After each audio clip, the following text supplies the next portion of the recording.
Une des premières choses qu'on a vues quand on a défini le concept de convergence ponctuelle d'une suite de fonctions, c'est que c'était possible d'avoir une suite de fonctions qui, chacune des fonctions dans la suite est continue et puis qui convergent ponctuellement vers une fonction qui n'est pas continue. Donc, dans cette capsule, on va voir que ce phénomène-là ne peut pas se produire quand la convergence est uniforme. C'est-à-dire, on va montrer que quand on a une suite de fonctions qui sont continues et qui convergent uniformément vers une fonction f, la fonction f, elle aussi, doit être continue. Alors, le premier théorème qu'on va démontrer dans cette capsule, c'est celui que j'ai expliqué en introduction. Donc, si on a une suite de fonctions qui sont toutes définies sur D, donc Fn est une suite de fonctions qui ont un domaine commun D, si chacune des Fn est continue sur D, et puis si la suite Fn converge uniformément vers F sur D, alors F doit être continu sur D. Okay? Donc, comment on montre ça? On va prendre un point, mettons x0, donné. Puis on va montrer que la fonction f est continue au point x0. Donc clairement, on va utiliser le fait que chacune des fn est continue au point x0 et que la suite fn converge uniformément vers f. Mais le but ultime, c'est de montrer que la fonction f est continue en ce point x0 quelconque de D. OK, alors, donc on veut montrer que f est continue au point x0. Alors, on va prendre un epsilon plus grand que 0 quelconque.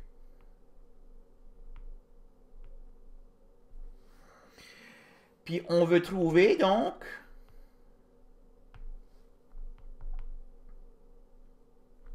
un nombre delta positif tel que, à chaque fois que je prendrai un x dans D, qui est tel que la distance entre x moins x0 est plus petite delta, ça voudra dire que la distance entre f de x et f de x0 est plus petit qu'epsilon.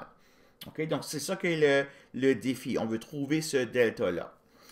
Bon, pour le epsilon qu'on a si haut, puisque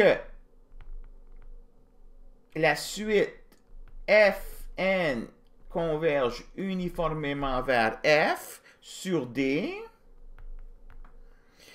il existe, donc pour ce epsilon, il existe un entier n tel que pour tous les x dans D, pour tous les n minuscules plus grand que n majuscule, on a que la distance entre fn de x et f de x est plus petite, puis je vais mettre ici epsilon sur 3 pour que à la fin, là, je puisse arriver avec epsilon. Donc, je peux rendre cette distance ici aussi petite que je veux, en particulier plus petit qu'epsilon sur 3. OK, donc il existe un n qui fait de telle sorte que ça soit vrai à cause de la convergence uniforme. Bon, maintenant, prenons un entier plus grand que n majuscule. Par exemple, n majuscule plus 1. Okay? La fonction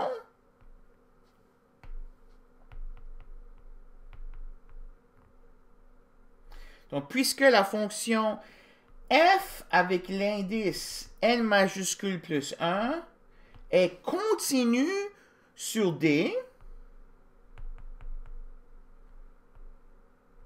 comment est-ce que je sais ça? Ben, c'est une des hypothèses. Hein?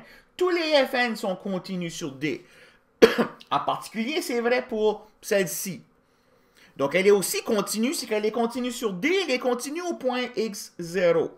Donc, pour le epsilon que j'ai commencé avec au départ, parce que fn plus 1 est continu sur D, il existe donc un delta positif tel que, pour tout x dans D, quand la distance entre x et x0 est plus petite que delta, ça implique que la distance entre f n majuscule 1 de x moins f n majuscule plus 1 de x0 est plus petite que epsilon sur 3. OK? Alors, celle-là aussi, je peux rendre ça plus petit qu'epsilon sur 3. Donc, n'oublions pas notre but. On a un epsilon plus grand que 0. On veut trouver un delta qui fait de telle sorte que ceci, c'est vrai. Alors, moi, ce que je vais faire, je vais montrer que le delta qui fait de telle sorte que ça, c'est vrai, là, il va fonctionner pour faire marcher cette relation ici. OK? Alors, soit delta comme CO.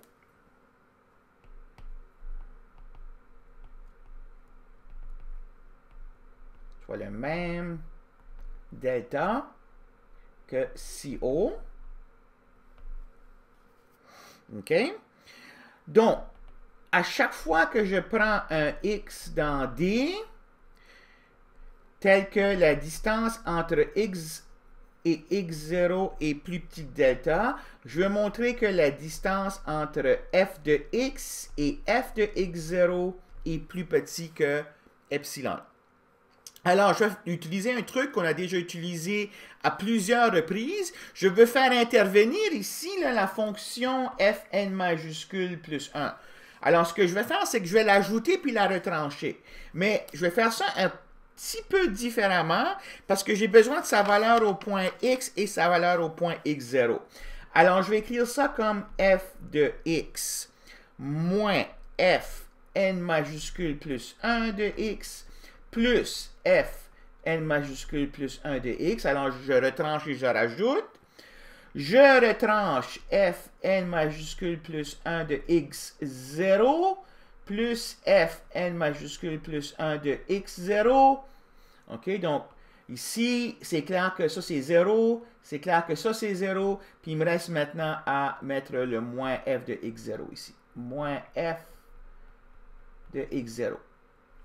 Okay? Donc, c'est clair ici que j'ai une égalité ici parce que j'ai f de x moins f de x0. Puis les termes que j'ai à l'intérieur sont 0 parce qu'ils se cancellent. Mais ça me permet ceci d'utiliser l'inégalité du triangle qui me dit donc ça, c'est plus petit ou égal à f de x moins f n plus 1 de x plus f n majuscule plus 1 de x moins f n majuscule plus 1 de x0 plus f n majuscule plus 1 de x0 moins f de x0. Et puis là, maintenant, je vais montrer pourquoi est-ce que chacun de ces trois termes-là est plus petit que epsilon sur 3. Le premier ici est plus petit qu'epsilon sur 3 à cause de cette relation ici. Hein? Donc ça, c'est plus petit qu'epsilon sur 3 à chaque fois que l'indice n minuscule est plus grand que n majuscule. Donc, clairement, c'est vrai pour n majuscule plus 1. Donc, ça, c'est plus petit que epsilon sur 3 à cause de la convergence uniforme. Ce terme ici est plus petit qu'epsilon sur 3 à cause de la continuité de fn plus 1. On a choisi delta de telle sorte que ça, c'est vrai ici. Donc, ça, c'est aussi plus petit que epsilon sur 3 à cause de la continuité de fn majuscule plus 1. Et enfin, le dernier, encore une fois, c'est la convergence uniforme. Hein, donc, x0, c'est un élément de D. Ça, c'était vrai ici pour tous les x dans D. En particulier, c'est vrai pour x0. Hein, donc, si je prends un entier n minuscule qui est plus grand que n majuscule, en particulier n majuscule plus 1, ça, c'est plus petit que epsilon sur 3 aussi. Oups, j'avais mis un 2 ici. 3. plus epsilon sur 3, et puis ça, c'est encore une fois convergence uniforme. Donc, égale epsilon. Ainsi, f est continu au point x0, mais parce que x0 était quelconque dans D, f est continu sur D. OK? Alors, la convergence uniforme préserve la continuité. Si chacun des éléments de la suite est une fonction continue, puis la suite converge uniformément, la fonction limite, elle aussi, doit être une fonction continue. Donc ça, c'est quelque chose qu'on n'avait pas avec la convergence ponctuelle, comme je vais vous rappeler avec l'exemple que j'ai ici. Hein? Donc, on avait ici une suite de fonctions fn qui vont de 0 à 1 dans R, définies par x à la n. C'était clair que chacune de ces fonctions-là est continue, mais on avait aussi vu que cette suite-là convergeait ponctuellement vers cette fonction ici, qui, elle, n'est pas continue. Donc, déjà, à ce point ici, là, en utilisant le théorème que je viens de montrer, je pourrais en conclure que la convergence ne peut pas être uniforme. Si elle était uniforme, la fonction limite serait aussi une fonction continue. OK? Donc, parce que la fonction limite n'est pas continue, le théorème 7.13 me permet de dire que la convergence qu'on a ici, tout en étant ponctuelle, ne peut pas être uniforme. Donc ça, c'est un truc qu'on peut utiliser là, parfois pour démontrer qu'une suite de fonctions ne converge pas uniformément, en montrant que la limite ponctuelle n'est pas continue, et pourtant chacun des éléments de la suite est une fonction continue. OK, alors, une remarque. Donc, cette remarque ici, prenez-la avec un grain de sel. C'est un peu avancé comme remarque pour le niveau de ce cours ici. Okay? Par contre, il y en a certains qui vont le pogner, la remarque. Donc, je vais la faire pareil, mais portez-y pas trop attention. Mais la remarque, c'est la suivante. Si supposons que j'ai un domaine D dans R qui est compact, et puis je regarde l'ensemble des fonctions qui sont continues de D vers R. OK? Donc, je prends des fonctions qui sont en fait continues. Hein? Donc, parce que les fonctions sont continues, puis D est compact, elles sont bornées. Donc, l'ensemble de toutes les fonctions continues de D vers R. Ça, cet ensemble-là, c'est un espace vectoriel sur R de dimension infinie quand je définis l'addition et la multiplication par les scalaires de la manière suivante. Je définis, si j'ai f et g deux fonctions, je définis leur somme, f plus g, comme étant la fonction qui associe au point x la somme de f de x plus g de x. Et si alpha, c'est un scalaire, un réel, j'associe la fonction alpha f à la fonction qui fait associer au point x le nombre réel alpha fois f de x. Alors, on peut vérifier que cette notion de somme et de multiplication par un scalaire-là respecte toutes les axiomes de définition d'un espace vectoriel. Okay? Alors, donc ça, c'est un espace vectoriel, et puis c'est de dimension infinie. Il n'y a pas de base. Il n'y a pas de base là, finie pour cet ensemble ici. Quand on avait parlé de normes au début du semestre, j'avais dit que cette fonction ici, qui va de CDA vers R, définie par cette recette ici. Bon, parce que les fonctions f de x, D étant compacte, il en suit par le théorème de la borne atteinte que les fonctions sont bornées. Donc, le suprémum de cet ensemble ici existe, et puis j'associe à ce suprémum-là cette quantité ici. Bon, on avait vu que ça, c'est une norme, ou j'avais dit, je ne l'ai pas montré, là, mais on pourrait montrer que c'est une norme. Ça satisfait toutes les axiomes de définition d'une norme. Donc, j'ai un espace vectoriel avec une norme. Cette norme-là, en passant, on l'appelle la norme uniforme. Et puis, c'est possible dans certains textes, puis c'est possible que quand vous allez poursuivre vos études, que le professeur, il va mettre un petit infini ici pour désigner cette norme ici. OK? Alors, moi, je ne l'utilise pas. Dès qu'on est clair sur la signification, c'est pas nécessairement utile de mettre l'infini ici. C'est juste un symbole pour indiquer que c'est cette norme ici. Bon, maintenant, ça vient, si on veut, là, la conclusion ou le punch. Quand je parle, donc là, maintenant, j'ai un espace vectoriel normé. Alors, je peux définir qu'est-ce que ça veut dire converger, une suite d'éléments de cet ensemble-là qui convergent.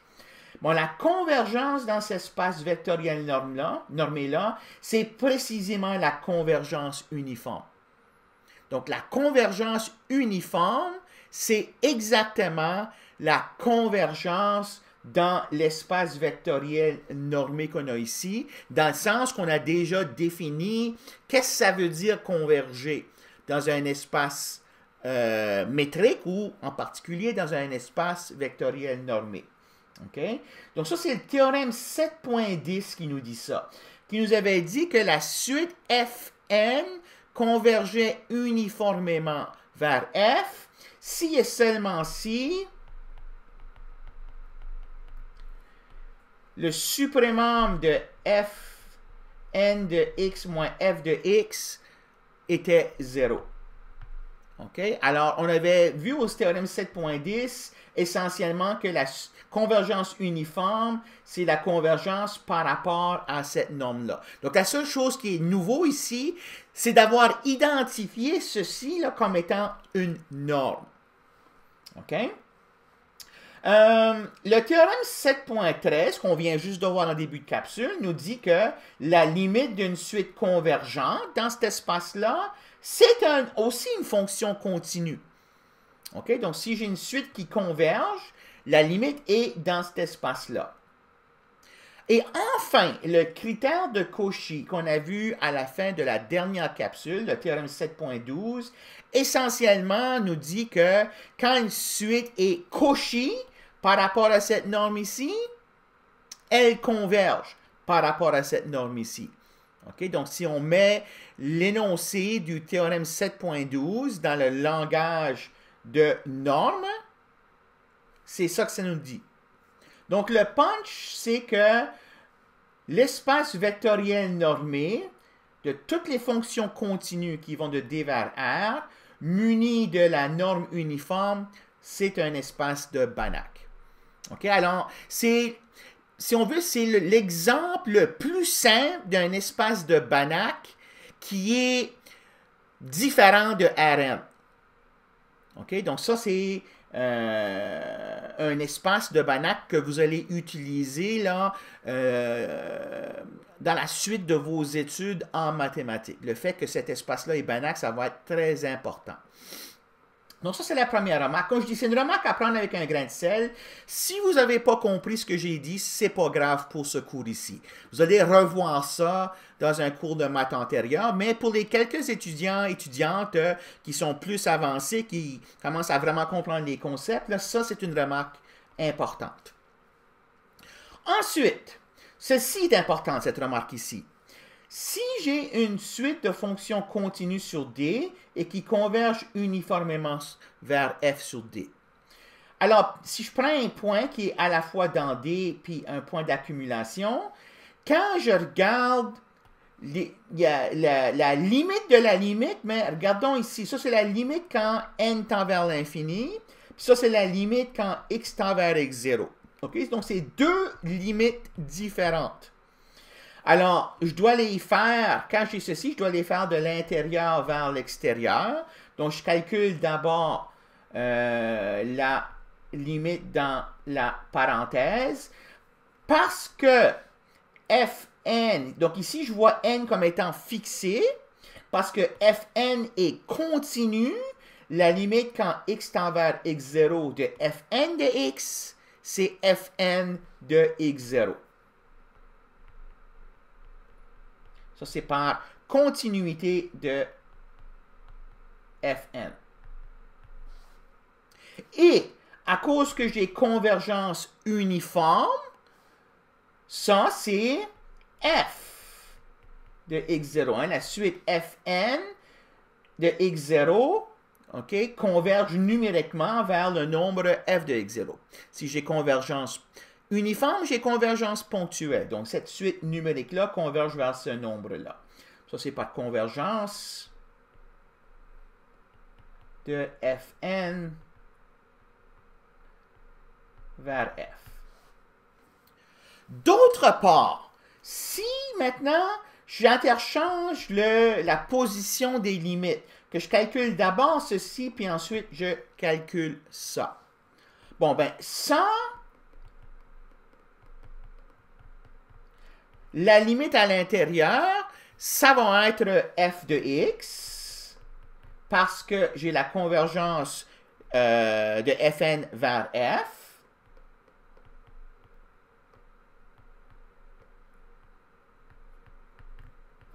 OK?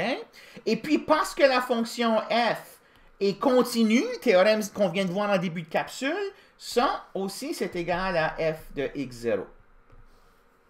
OK? Donc, que je le fasse dans cet ordre-là ou dans cet ordre-là, j'ai la même réponse. OK? Mais ici, la continuité de f là est très importante pour pouvoir conclure ceci. OK? Puis ça, ce n'est pas garanti pour la convergence ponctuelle. Donc, quand j'ai convergence ponctuelle, je ne peux pas nécessairement permuter deux limites comme ça.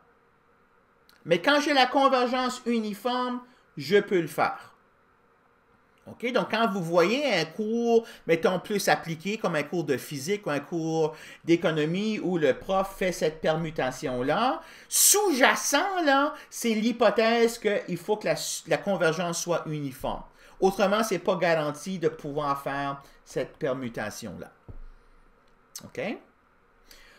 Un dernier théorème que je vais, bon, aller rapidement dessus, c'est un peu, si on veut, l'analogue de la convergence uniforme préserve la continuité.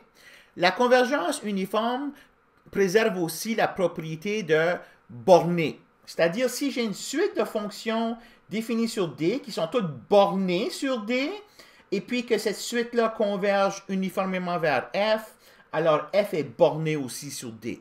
Donc, ce n'est pas nécessaire ici que les fn soient continus. Ils pourraient être discontinus, mais dès qu'elles soient bornées. Si les fn sont bornées puis qu'elles convergent uniformément vers f, la fonction limite f est bornée aussi.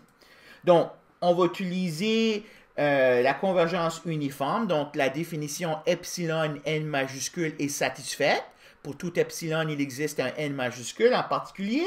C'est vrai pour epsilon égale à 1. Pour epsilon égale à 1, il existe un entier n tel que pour tout n minuscule plus grand que n majuscule, pour tout x dans D, j'ai que fn de x moins f de x est plus petit que ce epsilon ici. En plus, il existe un nombre m majuscule tel que la fonction f avec l'indice n majuscule plus 1 est bornée. Vous voyez comment j'utilise un peu le même argument que j'avais utilisé pour la continuité. Je vais aller chercher la fonction n majuscule plus 1. Je ne suis pas obligé d'utiliser celle-là. Je pourrais fixer n'importe quel n minuscule plus grand que n majuscule. Mais en prenant n majuscule plus 1, ça nous fixe les idées. Mais celle-là est bornée, par hypothèse. Chacun des fn est borné, donc il existe un nombre m tel que ça, c'est vrai, pour tout x dans D. Donc, pour tout x dans D, je vais regarder la valeur absolue de f de x. Je vais faire retrancher et ajouter fn majuscule plus 1, utiliser l'inégalité du triangle. Cette partie ici est plus petite que 1 à cause de ça. Cette partie ici est plus petite que m majuscule à cause de ça. Donc, on a que ça, c'est borné par le nombre 1 plus m. C'est-à-dire que la fonction limite ici est aussi bornée sur D. Alors, ici, j'ai une remarque semblable à la remarque 7.15.1. Vous pouvez la lire. Comme je disais, ça établit une autre sorte d'espace de Banach. Donc ici, ce ne sont pas nécessairement des fonctions continues, mais ce sont des fonctions qui sont bornées. Alors, quand les fonctions sont bornées, on a aussi la norme uniforme, et puis ça en fait un espace de Banach. OK? Alors, ça termine cette capsule ici, où est-ce que le but principal de la capsule, c'est de montrer que la convergence uniforme préserve la continuité.